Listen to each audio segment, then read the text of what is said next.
Hi, my name is Tiffany Benson, and today I'll be demonstrating for you how to figure out a fraction of a whole using a set and area model in 4th grade. Let's go over some important information about fractions first. We'll be using the words unit fraction, numerator, and denominator. The unit fraction is one part of a whole that has been divided into an equal amount of parts. If you look at my example, you can see that we have a circle divided into 6 equal parts. So in this situation, the unit fraction, which is right here, would be 1/6 because that represents the smallest part of the unit fraction, of the fraction that you can have. Sorry, not unit fraction. The denominator, right here, is the bottom number of the fraction. It represents the amount of parts that you're breaking your whole into. Okay, so in this case, we would have 6 equal parts of a whole. Okay, the numerator is the top number of the fraction, and it represents how many parts you are separating out of your whole. So in this case, we're separating out one part of our whole. One misconception students have about fractions is that when they draw it out on a piece of paper, they don't think that the parts have to be equal, like I have demonstrated right here in my rectangle. But in order to figure out our problem, in order for it to be considered a fraction, it has to be equal parts, like my fraction circle here. Now let's move on to our word problem.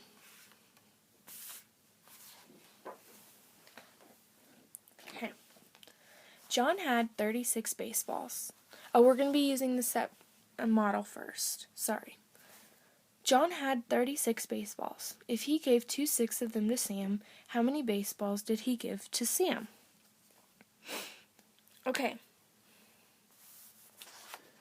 So I'm going to use my counters here to represent 36 baseballs. Okay? 1, 2, 3, 4, 5, 6, 7, 8, 9, 10, 11, 12, 13, 14, 15, 16, 17, 18, 19, 20, 21, 22, 23, 24, 25, 26, 27, 28, 29, 30, 31, 32, 33, 34, 35, and 36. Okay. So we want to know how many he gave to Sam. So if he gave 2/6 of them to Sam, that means we need to break our 36 into 6 equal parts. So I'm going to start that by creating 6 groups. So here's our 6 groups. I'm just going to divide out the rest of the counters into our 6 groups and make sure that it's equal. So when I do this, we now have 12, okay? We need to divide out the rest.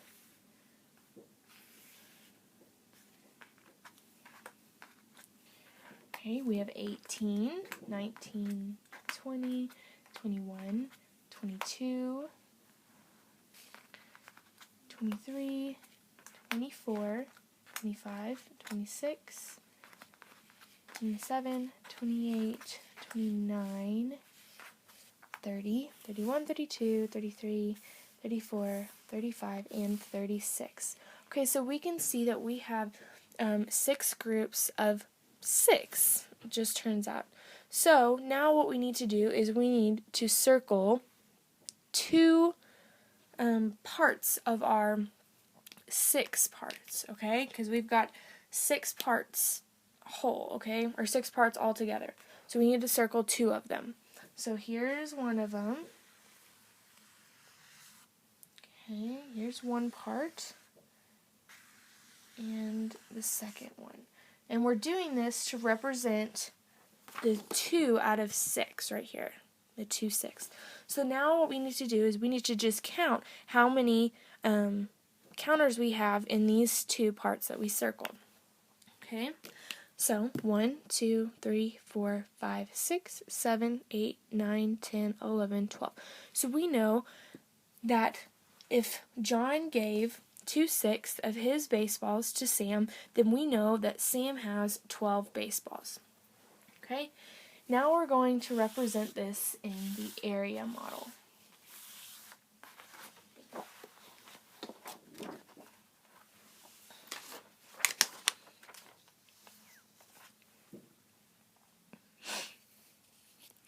Okay, again, John had 36 baseballs and he gave 2/6 of them to Sam.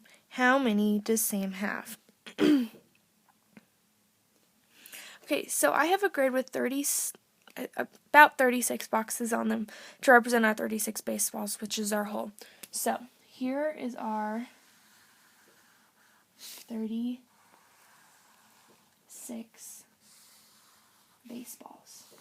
Okay, we've got 6 going down and 6 across, so that means we have 36.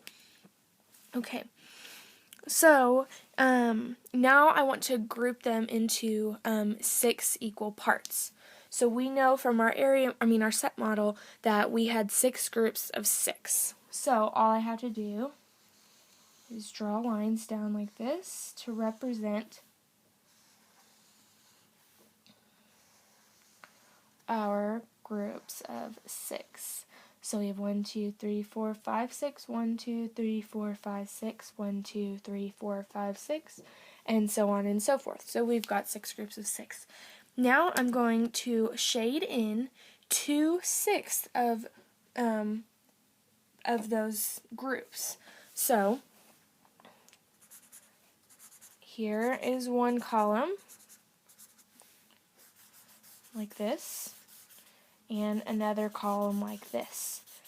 So we have shaded in 2/6 of our 6. So now that we can see that we have 12, 1, 2, 3, 4, 5, 6, 7, 8, 10, 11, 12 that are shaded, and the rest are not. So, therefore, again, if he gave 2/6 of the baseballs to Sam, how many baseballs did he give to Sam? He gave him 12 baseballs, because there is 6 here and 6 there.